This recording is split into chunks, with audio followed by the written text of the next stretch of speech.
Hello दोस्तों, चलिए आज हम जानेंगे भाग्य रेखा के बारे में। भाग्य रेखा को हम धन की रेखा भी कहते हैं। भाग्य रेखा वह रेखा है जो मनुष्य की सामाजिक घटनाएं, उन्नति अवनति, जीवन संबंधी सुख और दुख आदि बताती है। मनुष्य को समस्त जीवन की वह दशा बताती है जिस दशा में मनुष्य को कभी कभार एकदम विवश की भांति भी हो जाना पड़ता है। जैसे एक मनुष्य कभी पूरी जिंदगी धनवान बनने की कोशिश करता है पर वह कभी धनवान नहीं बन पाता, और दूसरे कोई व्यक्ति बिना मेहनत के भी पल भर में धनवान बन जाता है।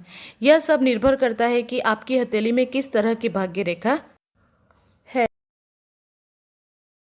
यदि भाग्य रेखा मणिबंध से प्रारंभ हो तो वह स्त्री या पुरुष अवश्य ही भाग्यशाली होता है। उसके जीवन में कितनी ही बाधाएं क्यों ना आए, वह सब पर विजय पाकर सफलता पाता है।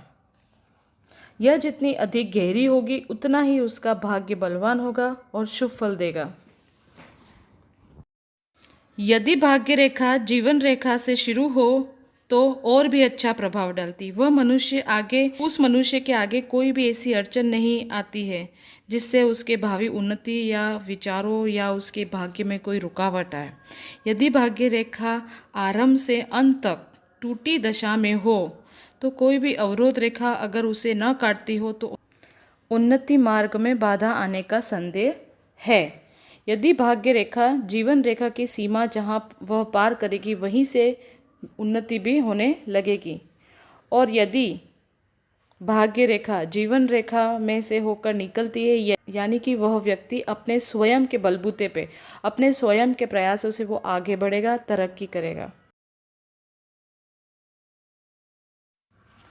यदि भाग्य रेखा मंगल स्थान या हथेली के मध्य भाग से शुरू होती है तो ऐसे मनुष्य बचपन में कोई विशेष उन्नति या तरक्की नहीं करते हैं।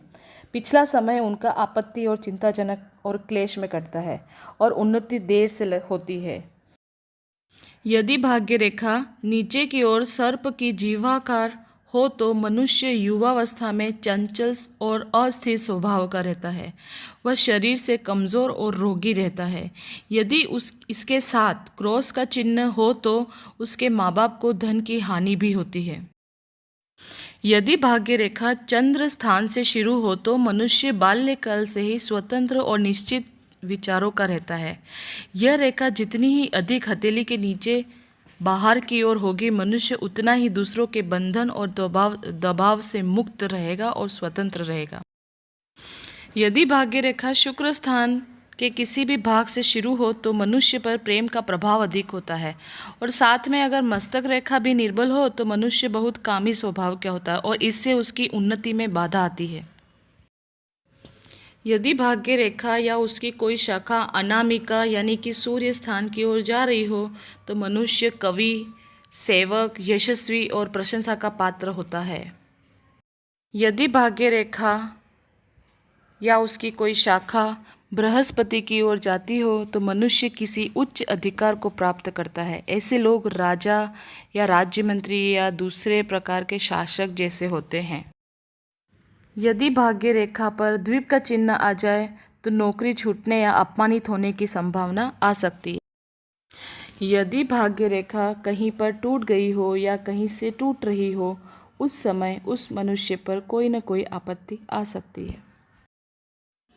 यदि आपको हमारा वीडियो पसंद आया हो तो हमारे वीडियो को लाइक करें, शेयर करें और सब्सक्राइब करना ना भूलें। थैंक यू, धन्यवाद।